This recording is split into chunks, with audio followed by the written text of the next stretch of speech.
Okay, well, it's my pleasure to have Emma LeClerc giving a talk this morning. Emma's, as I mentioned earlier, up in Gainesville today. She's the data engineer for the Florida Shorebird Alliance. She's originally from upstate New York. She spent 5 years in Canada before deciding that she wanted to migrate south down to Gainesville. And she joined the Shorebird team at the Florida Fish and Wildlife Commission in 2017. Her background is in geography, and her day-to-day work is managing data in the Florida Shorebird database. Florida Shorebird Alliance, it's a network of partners. It's not actually an organization itself. It's a network that of partners or organizations that are dedicated to shorebird and seabird conservation. And Emma is going to be giving us a presentation on that subject. So I'm going to share my screen now with her, and then we'll hand it off to you, Emma. That sounds great. Thanks, Gary. Hold it. Okay, I can do this. I know this more. That's funny. Hold on, we'll get there. I'll get there. Only a matter of time, don't worry. Sorry about this.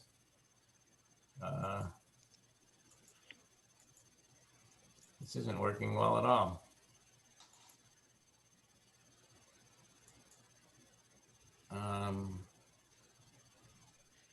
Let me try something here real quick, Gary, if that's all right. Yeah, I don't see how I'm trying to share the screen with you, and yeah, looks like the note I'm getting says you need to enable participant screen share. Yeah, I need to make you a host. I see. And I'm having trouble doing that.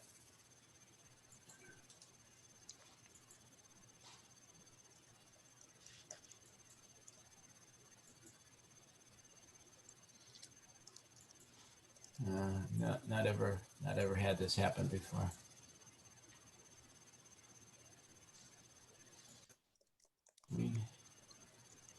More.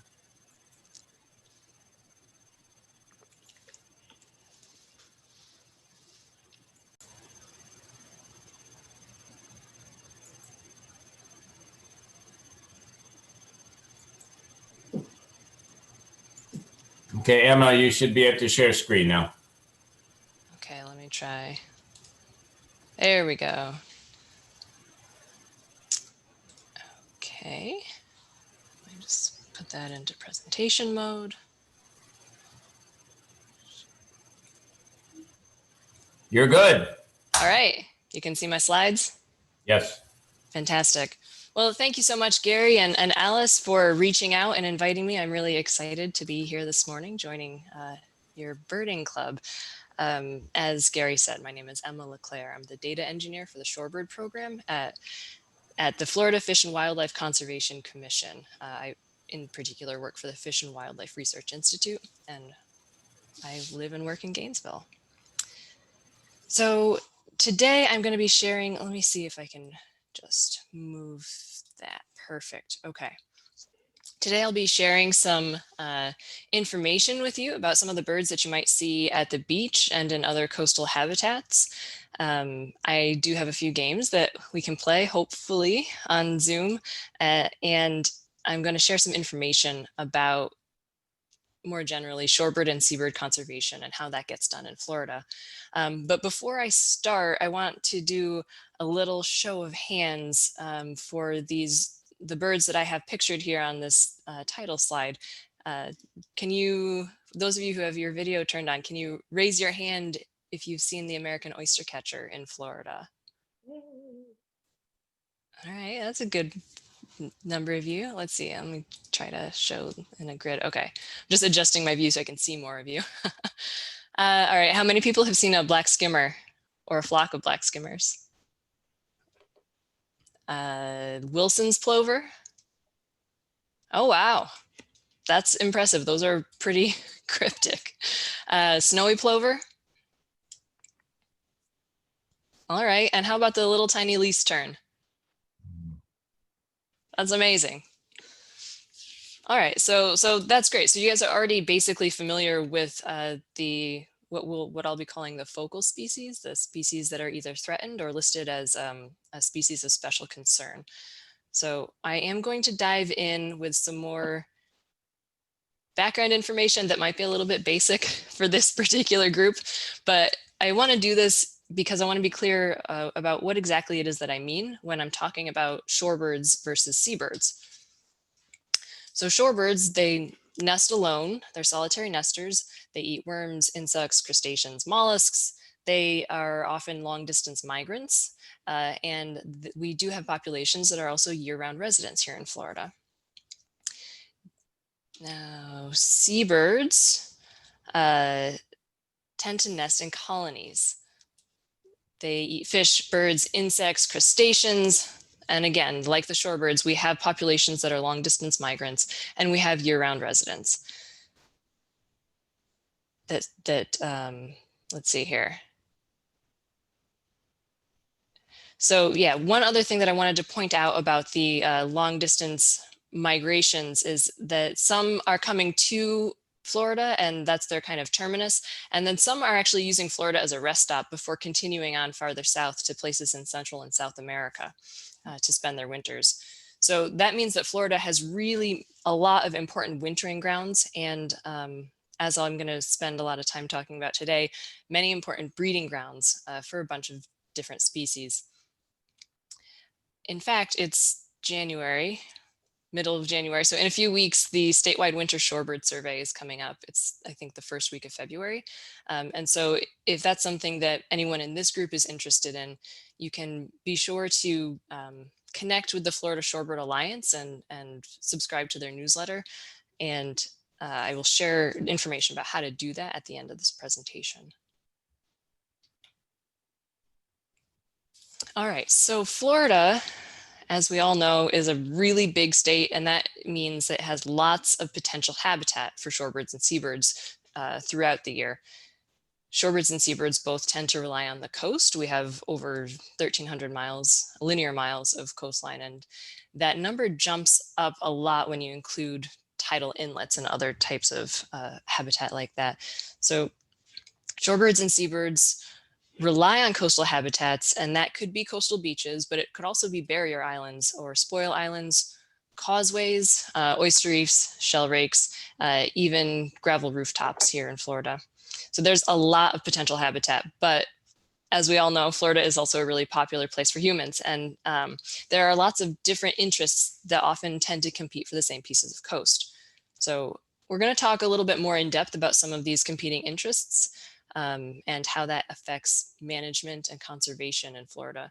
But first, I want to talk a little bit more about the species that we have already seen, the species that we're particularly focused on in our work in Florida.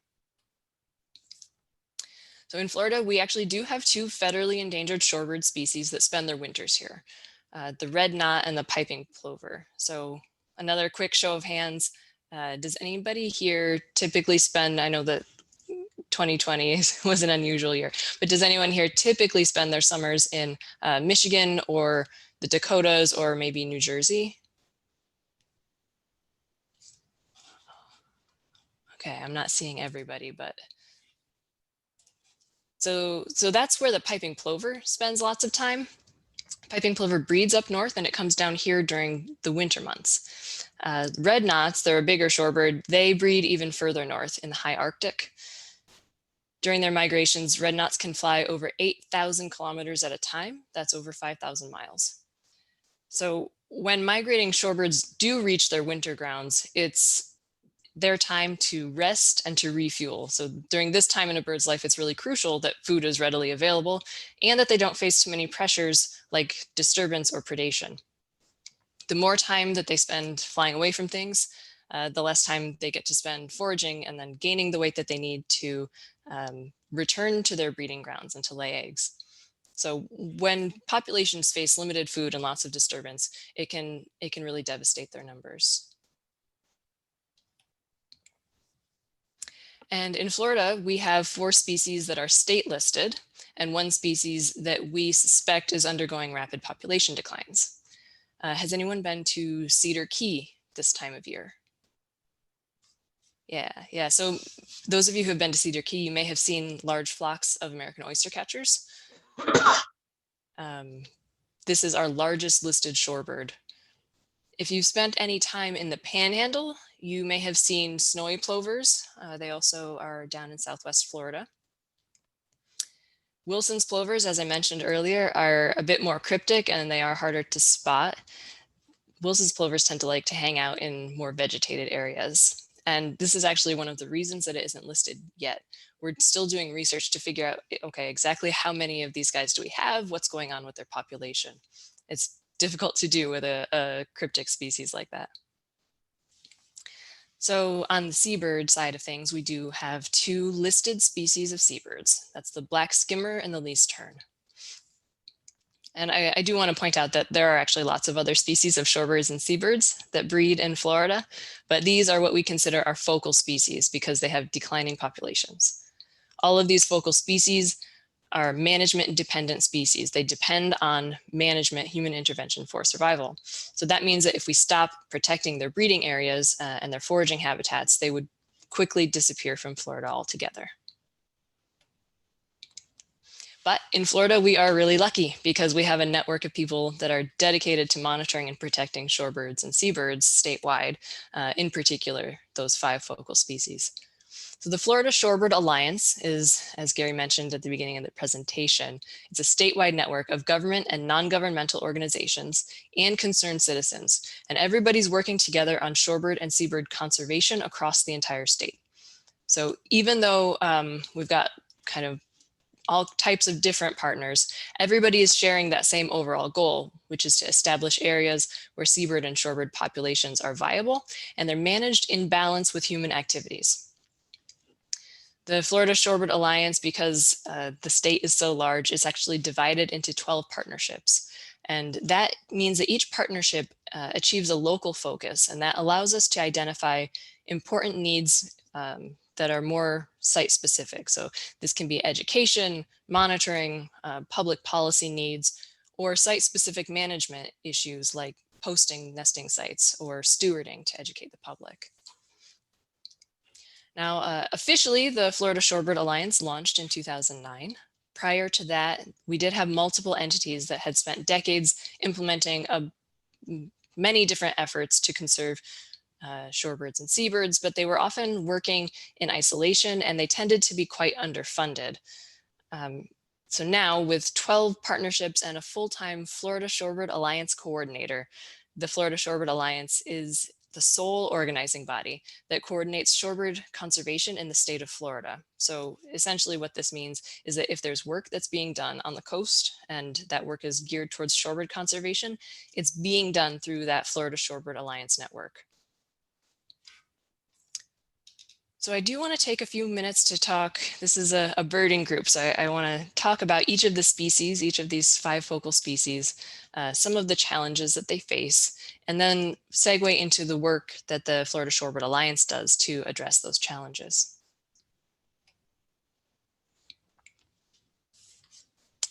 I mentioned earlier that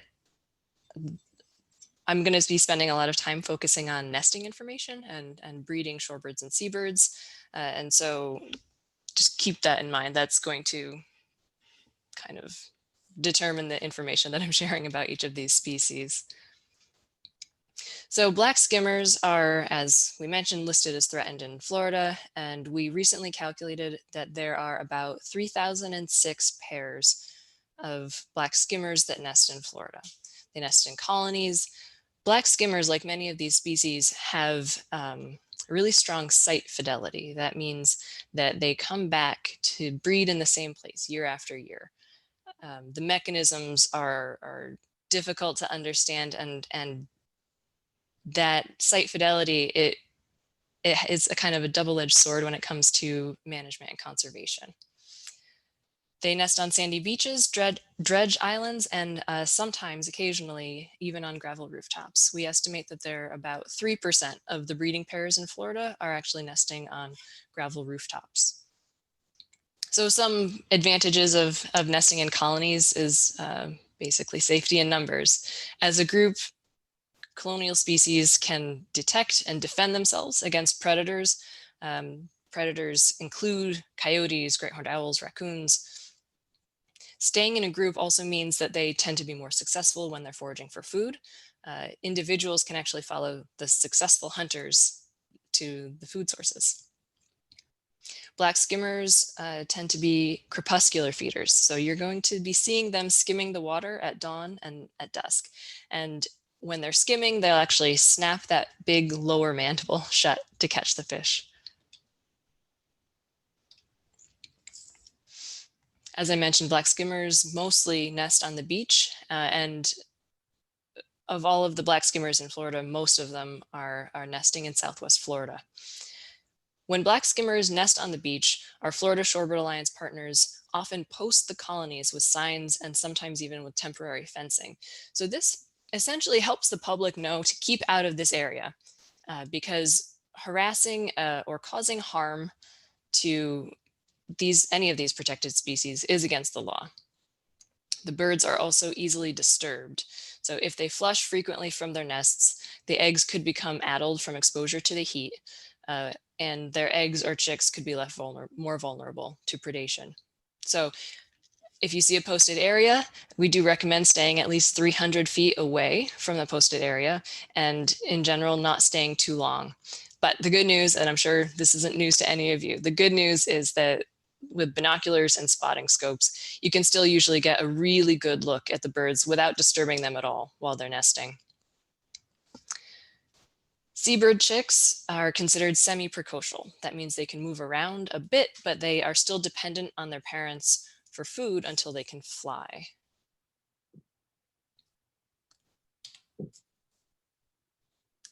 So on the other side of the size spectrum, we have our other colonial species, the least tern. As a colonial species, they're similar to black skimmers in many ways. If you approach a least tern colony too closely, they are going to flush and try to chase you off.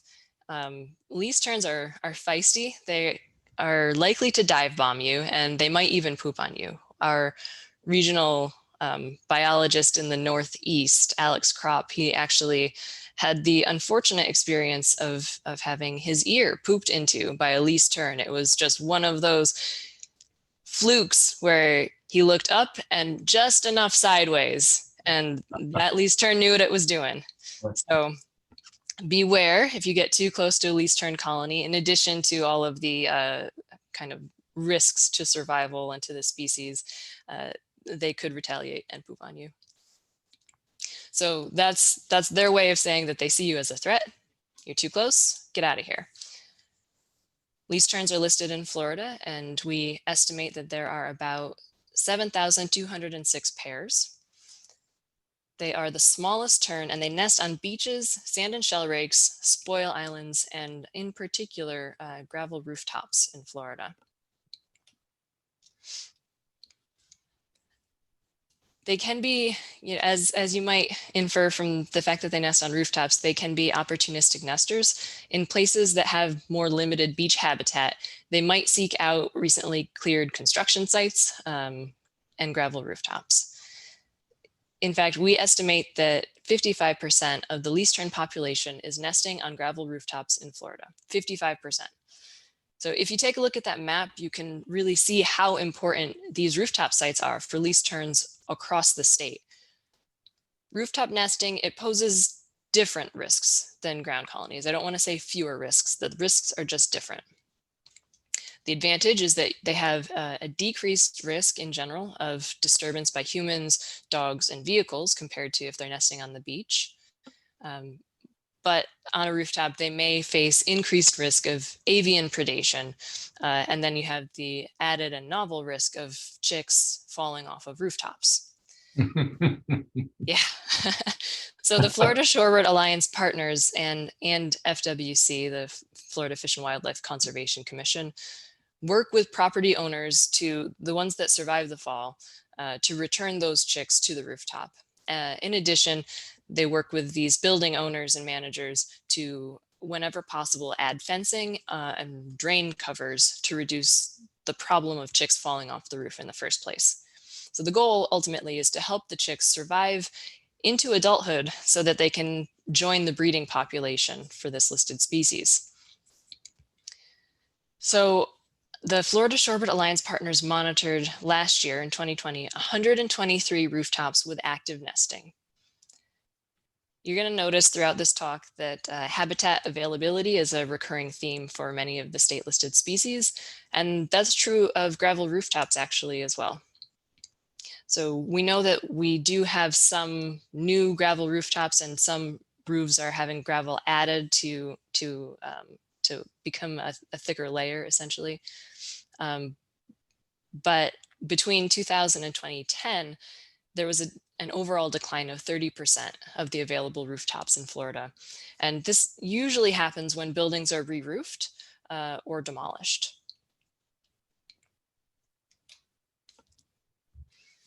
Okay, so seabirds, sometimes these beach colonies, like this black skimmer colony here, are going to be very obvious. And they might be posted, they may have hundreds of birds, but not always. So I want to share that if black skimmers or least terns are congregated on a beach anytime in the summer months, it's usually a pretty safe bet that those are nesting birds. Sometimes colonies are harder to see, like this least tern colony here on a shell rake. This colony in particular was not posted, and that's whenever we don't post a colony that we know about, it's either because the risk of disturbance is low at that location, or because we don't want to create a handy perch for an avian predator to scope out the entire colony for its lunch. So in this picture, you can see that there are adults that are flying. They have been disturbed off of their nests. The nests are circled in blue, and then there is actually one chick here circled in yellow. So shorebird and seabird nests and chicks are very, very cryptic. They have evolved to be camouflaged and difficult to see. It's one of the reasons that we do post most nesting areas where people might spend a lot of time. And it's also a reason why we have people called bird stewards who spend a lot of their time and often donate their time to educate the public and patrol nesting areas and talk to people about the birds and encourage people to give birds a lot of space.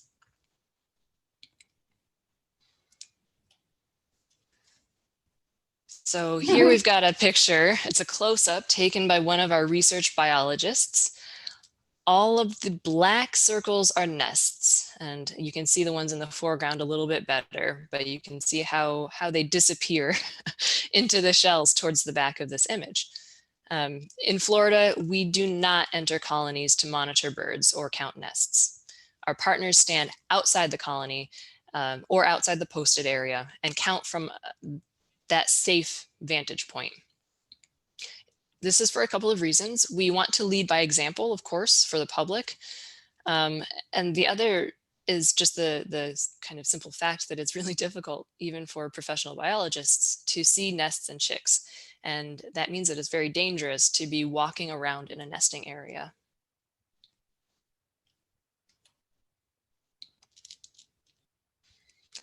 So I'm not sure how well this is going to work over Zoom, but again, we'll do our best here. So remember that I said we do try to post ground colonies with signs or fencing to keep people out. One of the challenges with managing these species is that even when people respect the signs, the birds don't always. So I mentioned that seabirds are semi-precocial. So after a few days, the chicks can move around, but they are also very, very dependent on their parents. So we've got this least tern colony. It has been posted, and I believe this is on the Atlantic coast, I think near St. Augustine. So there is, in fact, a chick in this photo. So just for those of you who can see the screen well, if you've got a bigger monitor, try to pick an area in your mind and see if you think you can spot the chick. And I won't ask you to share your guesses here over Zoom, but hold it in your mind. It'll be honor system. Okay. Ready for the reveal?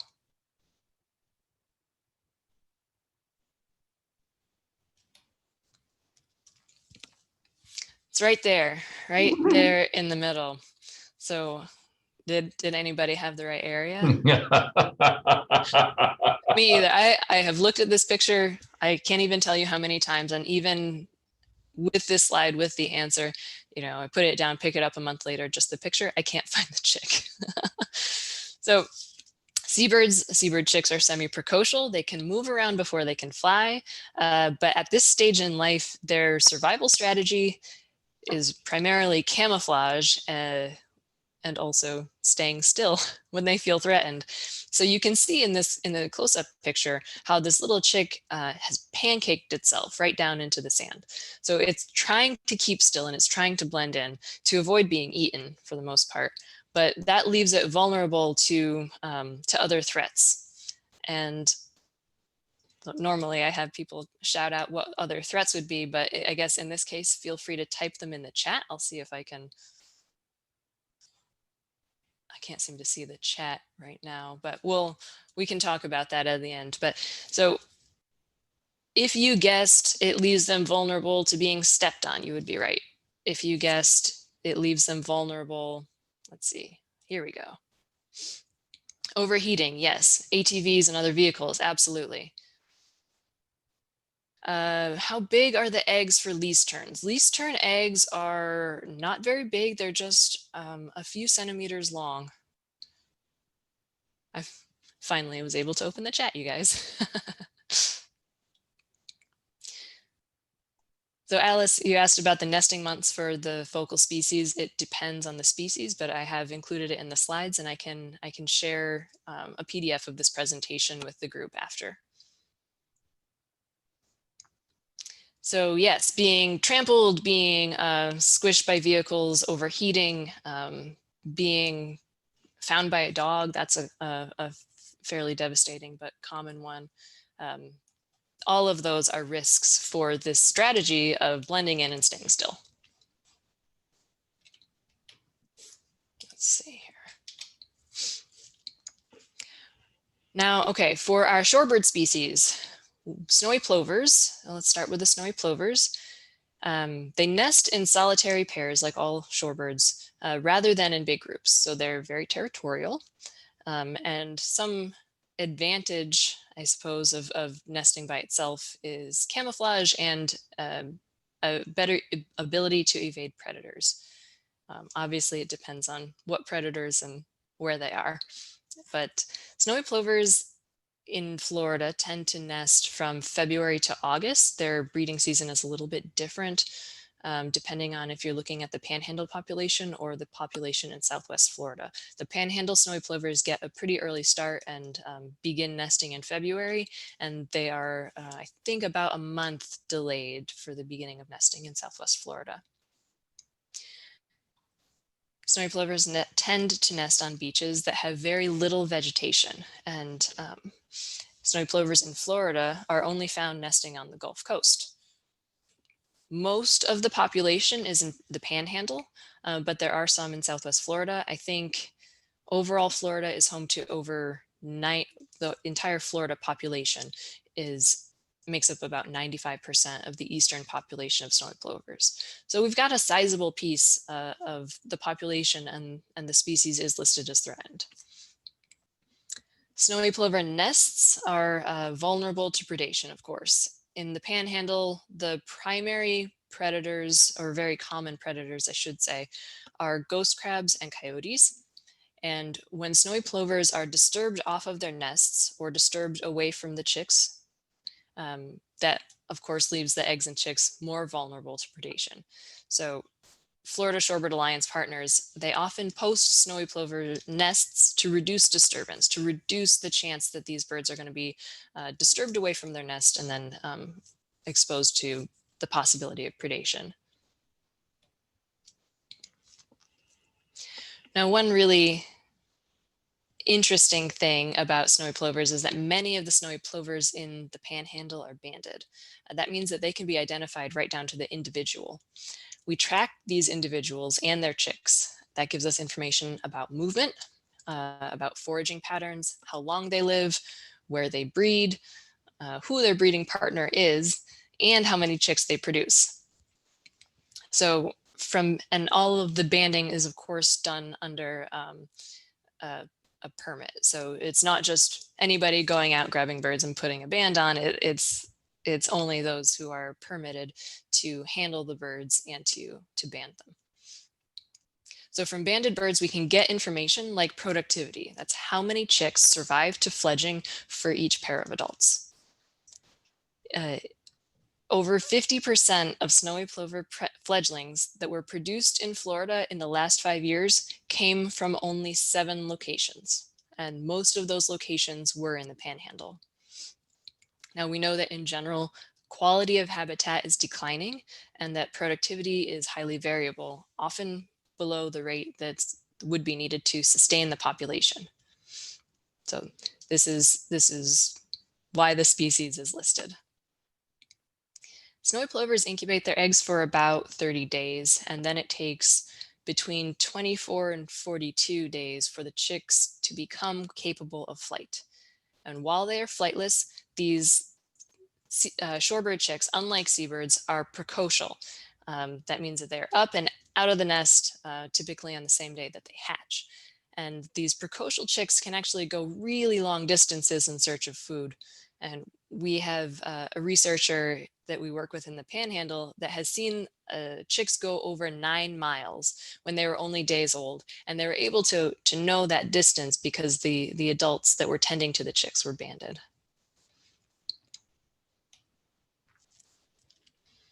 Wilson's plovers. These are not yet listed in Florida, but they have been designated a species of greatest conservation need. That means that we think their populations are declining. They are at risk of becoming an imperiled species. One of the reasons, as I mentioned before, that we're not sure yet about the status of the population is because they're very cryptic nesters. They nest in a variety of habitats and often in habitats with vegetation that makes it much more difficult to spot. And in fact, Wilson's plovers sometimes even nest within the boundaries of a seabird colony, which people can't enter. So they know how to nest in places that are hard for humans to access. This species, if you compare it to the snowy plover, this species has a more robust bill, and that allows them to eat a highly varied diet, and that includes crustaceans like fiddler crabs. Wilson's plovers, their breeding season is approximately March to August. As I said, they're very cryptic nesters. We know that, and they're hard to find even when we are expressly looking for them. Because of this, in 2019, our research team designed a study expressly to locate more Wilson's plovers, and it was a double observer study, and we found almost 50 pairs nesting in the Florida Keys. And that is many more pairs than we have ever documented there before. So that's very exciting. But it highlights the challenges of monitoring this particular species. Now, for the American oystercatcher, I'd like to go into a little bit more detail about its life history, and in particular, how its life history shapes its management needs. Great question, Alice. Do these birds have second nesting or only one? Many of these species nest more than once. So we have seen, I think last year it was a snowy plover successfully raised 3 separate broods. You can imagine that the body condition of the female after achieving that feat was, she was in rough shape. But yes, these birds, they renest after failure up to 3 times usually. And snowy plovers can renest after successfully fledging chicks. So great question, Alice.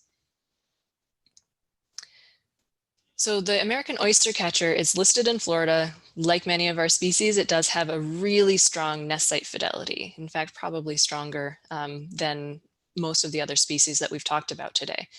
Usually it's the same sites within meters of where it nested in the previous season. They tend to nest on shell rakes and spoil islands near good foraging habitat. So oystercatchers are dependent on areas that support intertidal shellfish beds. based on their name. I'm sure everyone in this club can guess that their primary food source is oysters, and that the shell rakes that they typically nest on are also oyster rakes. So oyster catchers are tough because they often have high reproductive effort and low productivity. That means that they are really trying, but it's really difficult for them to actually fledge chicks. Often that it can be due to a couple of things. It can be due to the elevation of the shell rakes that they're nesting on. Lower shell rakes and sea level rise can mean that the nests get overwashed, sometimes multiple times. So if their first 2 attempts are overwashed, you can imagine that it's difficult at the end of the season to begin to lay another nest and fledge a whole nother brood. Their biggest threats are predators, disturbance, of course, and poor body condition. That can really take a toll on the ability to fledge chicks. Let's see here. This one, this is kind of a softball, I'll be honest, compared to the other ones anyway. So let's see. Those of you on video, raise your hand if you can spot the egg. I joke, but it took me a minute to find this one too. I have to admit to you, I am not a birder, I'm a data scientist. So all of this is really well outside my individual expertise, but I have learned a lot on this job. So now I can look at a photo like this and spot the egg pretty readily. So it's right there, and you know, these are bigger shorebirds, so their eggs are quite big as well.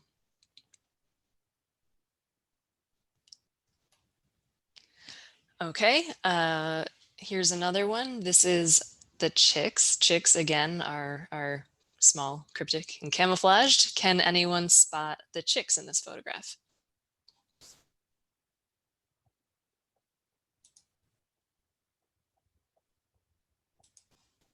Yes, okay, we've got a few of you, yep. Right there, being tended to by their dutiful parents.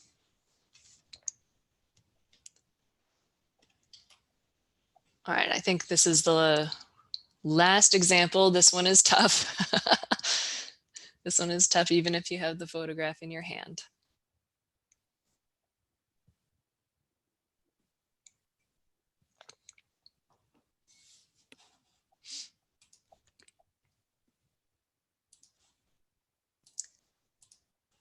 All right.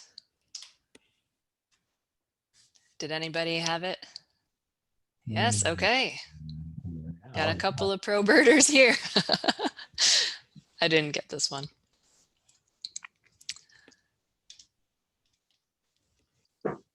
All right, so officially, the oyster catcher breeding season is from March to September. So that's the time when the birds are actively laying their eggs and rearing their broods.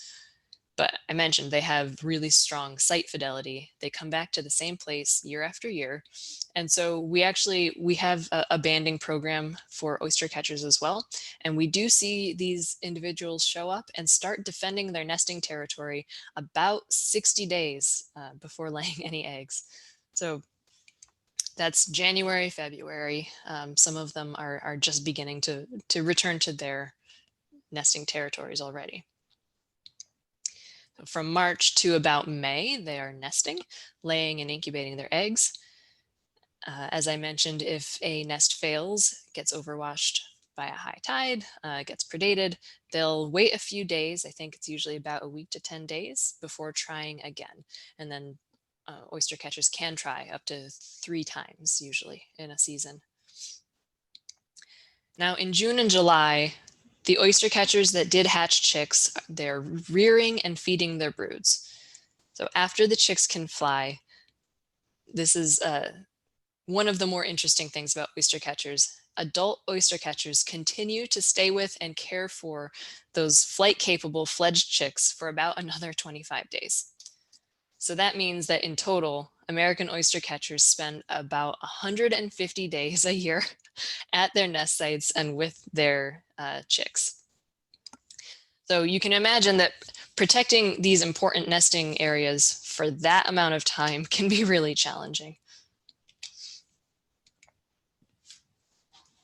This is true for many coastal species.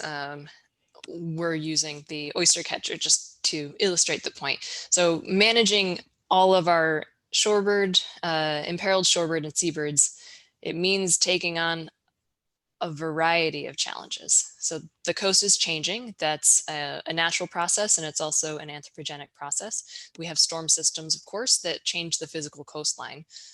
Hurricane Michael is a good recent example of that. And we also have development that can alter habitats. We have erosion, we have sea level rise, king tides, chronic disturbance, all kinds of different things. We know that every nest is important for these imperiled species. And of course, different areas have different combinations of pressures.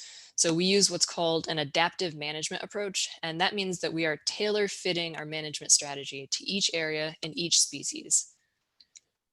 In places, just for example, in places where nests are being washed over during high tides, we look into whether we can do habitat restoration to increase the elevation before the island disappears altogether. And I know that sounds like hyperbole, but we do have this example of Derrick Key. There was a pair, an oyster catcher pair that nested on Derrick Key for years and years. And over the course of 10 years between 2007 and 2017, you can see that Derrick Key is gone. This is near Cedar Key. In places that have high levels of predation, that predation is one of the primary pressures. The first step in an adaptive management framework, of course, is to figure out what kind of predator is causing nest loss. You have to do that before you can figure out a strategy. And so, for example, if avian predators are the main problem, typically we get to figure out what they're perching on and then remove the perch. So these types of interventions can really improve the outcomes, the nesting outcomes for our imperiled species. If disturbance is a main concern, you can see all of these skimmers flushing. If disturbance is a main concern, we put up signs, we put up fencing, and we send bird stewards. And I can't overstate the importance and the value of bird stewards in helping to educate the public. Because these are state protected species in certain areas, we may even ask FWC law enforcement to patrol the area and just to make sure everyone is continuing to comply with the laws about not disturbing these imperiled species while they're nesting. But of course, the question is, how do we figure out what we need at each and every site across the entire state? The short answer is that we monitor. We have surveys and monitoring, and this is really the heart of the Florida Shorebird Alliance's adaptive management framework.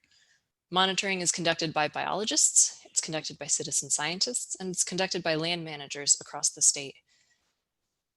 This kind of constant, not constant, but frequent monitoring it allows resource managers to have access to real-time data, and that lets them make informed decisions about activities that can potentially impact breeding success of our beach nesting birds.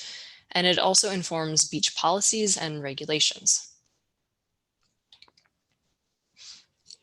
So because shorebirds and seabirds face multiple challenges, our partners have to take a multifaceted approach to address those challenges. So common activities that are undertaken by Florida Shorebird Alliance partners include bird surveys and monitoring. This is throughout the breeding season. It also includes posting nesting sites with ropes and signs, stewarding important beach nesting areas, and that includes rooftop nesting areas as well. So FSA partners are working together throughout the season to coordinate efforts to monitor, protect, and educate the public, and that's every single year. Since 2011, Florida has had a standardized monitoring protocol and a formal online database known as the Florida Shorebird database. And this is the database that I do most of my work with. Each breeding season from February to September, we have our monitors that are counting breeding beach nesting birds and their chicks during monthly count windows in order to evaluate the effectiveness of management and conservation actions, to assess population status and trends, and to understand the ecological processes that are affecting the birds. So we are still crunching the numbers for 2020, but what I'm showing here is 2019. In 2019, we had 248 partners that entered data into the database. They covered 897 miles. If you were to multiply the number of miles that they covered by the number of times that they covered it, that number would be much, much greater. There were 1,152 documented shorebird nests and 212 different seabird colonies.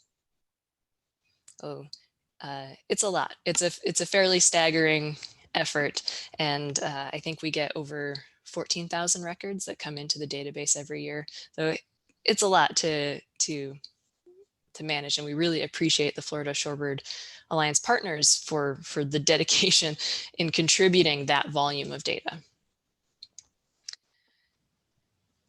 So the data that are collected by these monitoring partners is being used by those of us in FWC, our Shorebird data team, to calculate abundance estimates for our 5 focal species. So I did share the abundance estimates for the least terns and for the black skimmers. We are still working on them for the shorebird species, but we expect to have them quite soon. So monitoring is really an essential function. It means we can track long-term population trends and simultaneously implement site-based management strategies. That's the adaptive part of adaptive management. So identifying the needs of each individual site and adapting your strategy for management to achieve conservation. And of course, the data that are collected that are coming into the Florida Shorebird database, it informs management and research priorities. So FWC contributes to the Florida Shorebird Alliance in part by maintaining the Florida Shorebird database. And we have a team of researchers that are assigned to find out causes of low productivity, for example, impacts of incompatible beach management, the effects of predation management, so the effectiveness of predation management. We have a team that is in charge of each year evaluating monitoring strategies and protocols and making recommendations to partners.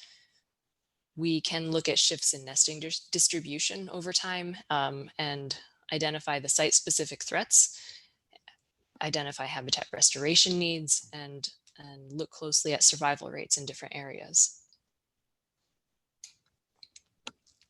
Now, within the Florida Shorebird Alliance, we have lots of people tackling different conservation actions, and we all have that common goal of maintaining and growing populations of shorebirds and seabirds in the state. Reducing human disturbance in the form of posting and stewardship activities, that's a big one. Managing suitable habitat, identifying opportunities for restoration and enhancement, assessing predation pressures at each site, and then, of course, filling data gaps and answering management information needs. And we do that in part by standardizing monitoring protocols and maintaining the Florida Shorebird database so that we can easily access that monitoring data and begin to answer or try to answer some of these questions. And of course, and I don't want to gloss over this point, it is really incredibly valuable for developing sound, enforceable regulations that are supported by science and by local data.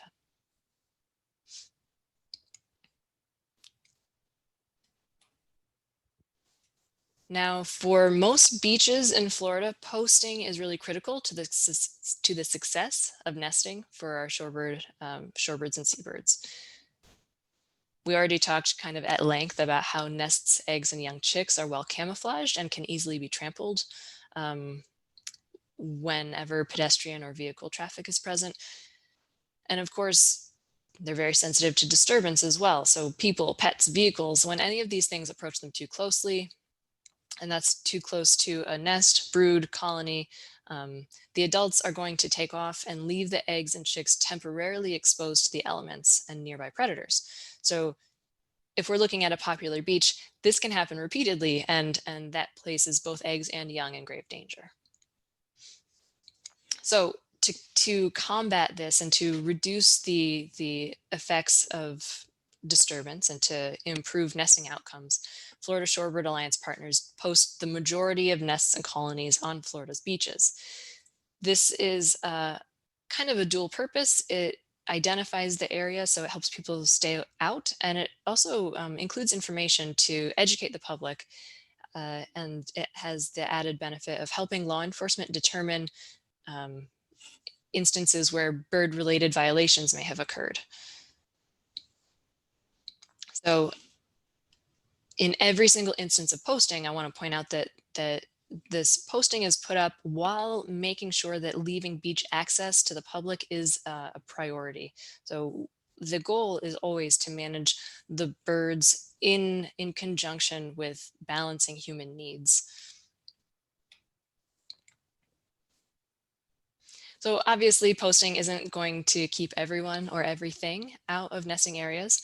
And there are, of course, circumstances that require a combination of posting and site supervision from local managers or beach nesting bird stewards. A good example of that is busy holiday weekends. So we tend to ramp up our stewarding efforts and sometimes patrol efforts as well on busy holiday weekends that can have big impacts to the birds. So our official bird stewards are a really special group of volunteers, mostly volunteers, that help ensure that beachgoers aren't entering fragile nesting areas. And they also, of course, help educate visitors about these remarkable species and how they rely on Florida's shores for survival. Audubon Florida is our partner in this, and they take the lead on training the stewards to teach about bird protections and biology, and to interact with beachgoers in ways that create really positive associations with shorebirds. We want everyone to love the birds as much as we do. So beach nesting bird stewardship is one of the longest running education activities for shorebirds and seabirds in the state. I think, let's see, bird stewards have been protecting both solitary and colonial nesting birds in Florida all the way back to 1999.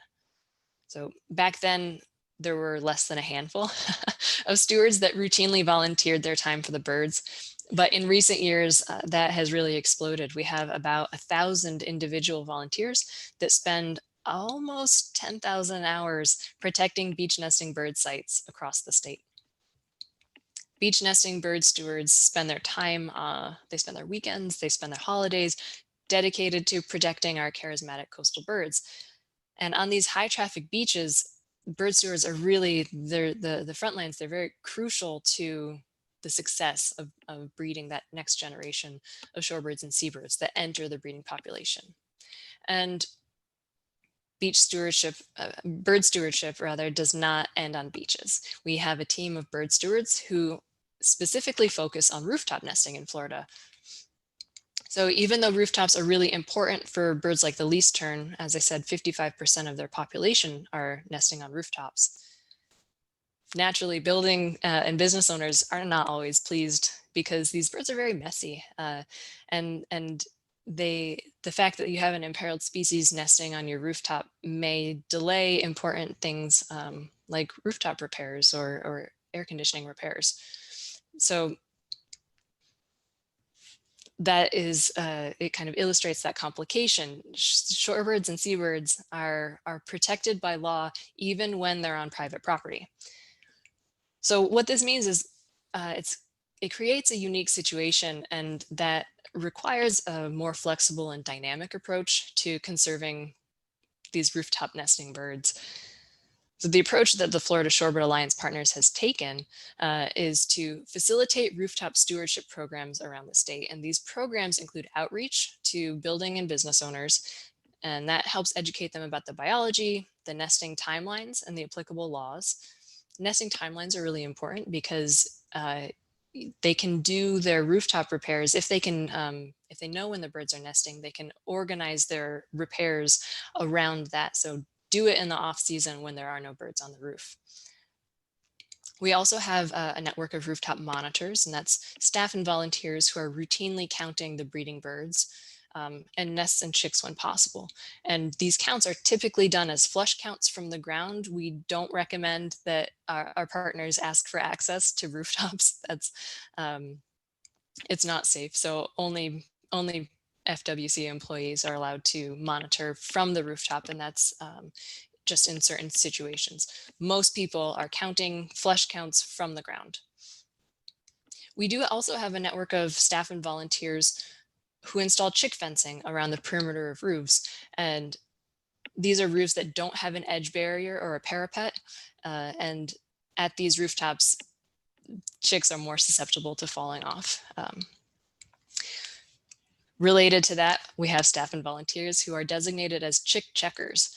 These are people who return and check the ground frequently for chicks that have fallen off the roof, and they return them safely. I think last year we had a team of 3 or 4 people that were checking one rooftop every day or multiple times a day because the chick falls were that frequent.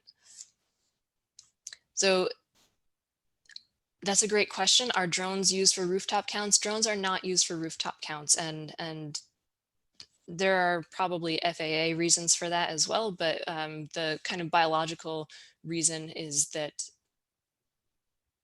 the birds typically perceive drones. We've noticed this on the beach.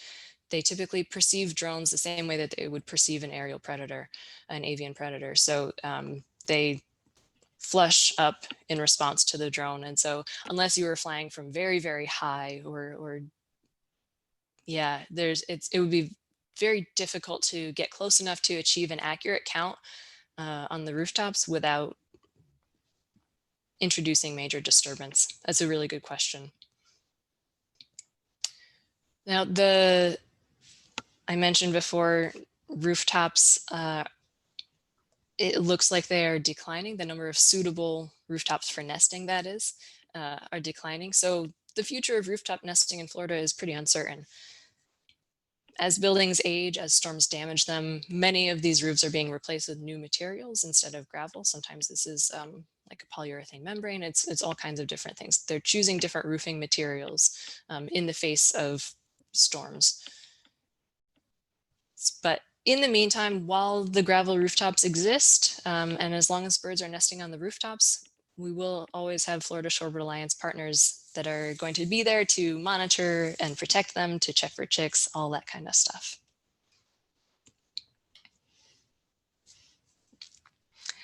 So Florida Shorebird Alliance partners have decades of action under their belts, but we feel that we're just getting started.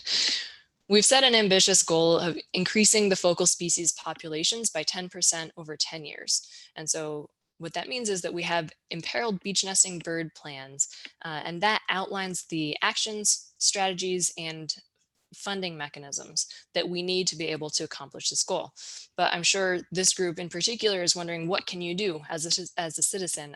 What are the most helpful ways that you can contribute to shorebird and seabird conservation in Florida? The absolute number one thing that I would always recommend is being a good bird steward. It's by far the easiest thing. Everybody can do it, and it has a major impact in helping our state threatened shorebirds and seabirds. By staying out of posted areas, keeping your eyes open for nests and chicks that may not be posted, keeping your distance, of course, leaving your dogs at home, or making sure that your dogs are staying on leash and remaining only in those dog-friendly beaches. And I'm sure this isn't really an issue with this group, but by not chasing birds that are breeding, feeding, and resting.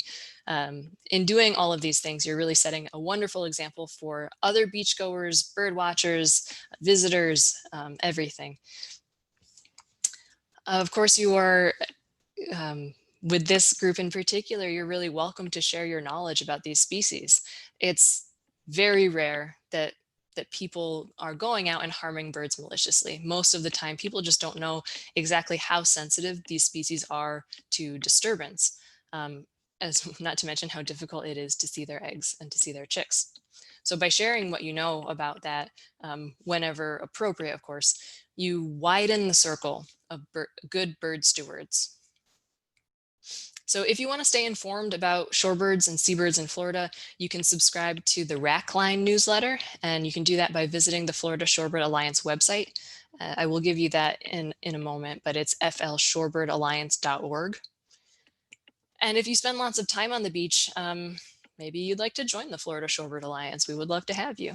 You can become an official bird steward. You can monitor the breeding birds. You can contribute to the Florida Shorebird database.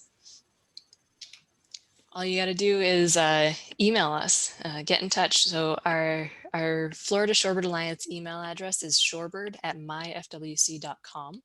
And I've put up the Florida Shorebird Alliance website on the screen there.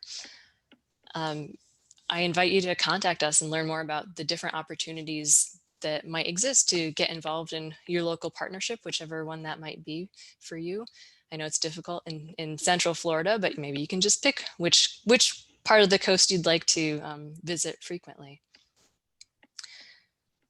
So I've got a question from Alice. She's seen banded skimmers at Fort Island Beach in Citrus County and wants to know how to report them. And so the Florida Shorebird Alliance website, I saved that question because the Florida Shorebird Alliance website has a section on banding and reporting bands. So you can find the information that you'll need to report your sightings on the FSA webpage. So with that, I do want to thank everybody for having me here and joining you this morning for your Villages Birders Club. In particular, I'd like to thank Gary and Alice for reaching out and extending the invitation. I'm so pleased to have been able to do this. I obviously want to thank everyone who has contributed these beautiful photos. I didn't take a single one. And so I welcome your questions, and if there are no questions, I do have I think 3 other bird find the nest type games if you're interested in playing those, whatever you'd like to do. Well, why don't you go ahead with that, Emma? I mean, you've been addressing the questions as they've come up. I think we're caught up. Absolutely. All right, so this is a find the nest.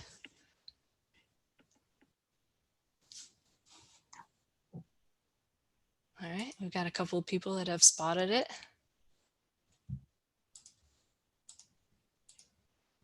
This is one you may kick yourself when I reveal it. It's right in the foreground. Yep, that's right. Pretty much everybody spotted it right away. It's harder with, I think, people who aren't birders. You guys are used to looking for the hidden things. Okay, this one is tough. But again, it kind of jumps out when you do find it. Yes, oyster catchers. Yep.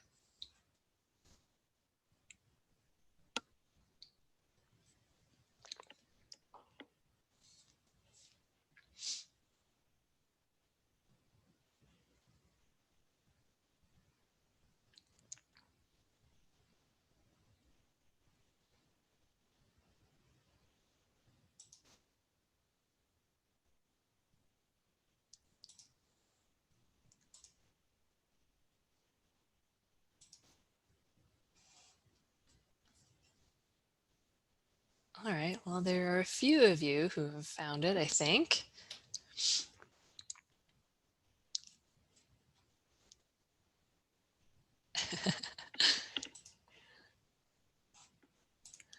Okay, I believe this is the last one. And actually, I think if I'm looking at this slide right, it's a gimme. We've given you the answer right away. Oh, I'm wrong. There's at least one more after this. You can see how low these eggs are lying in their little nest bowl in the scrape. Here we've got an oyster catcher chick, but I believe there is,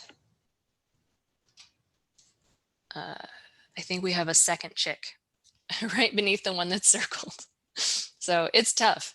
There's no question about that. And this is truly the last one.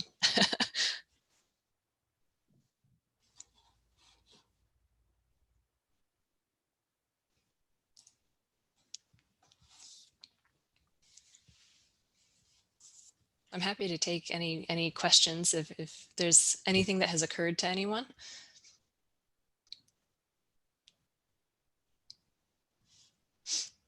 Well, Emma, on behalf of the club, I'd like to very much thank you for that informative presentation. You know, we're here in the middle of Central Florida, but within a couple hours, we can go to either shore. And a lot of the birders make routine trips, especially to the Gulf Coast.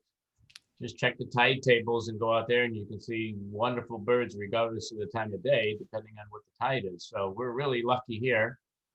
Really appreciate the information you gave us. So with that, if there aren't any other questions, I'll just remind everybody that our next meeting is on February 20th. And of course, we've got the Bird the Villages activity that Marlene mentioned. Marlene, got any updates on that or just full speed ahead? Oh, wait, I'm sorry. I might not have you unmuted. I shouldn't have done that without.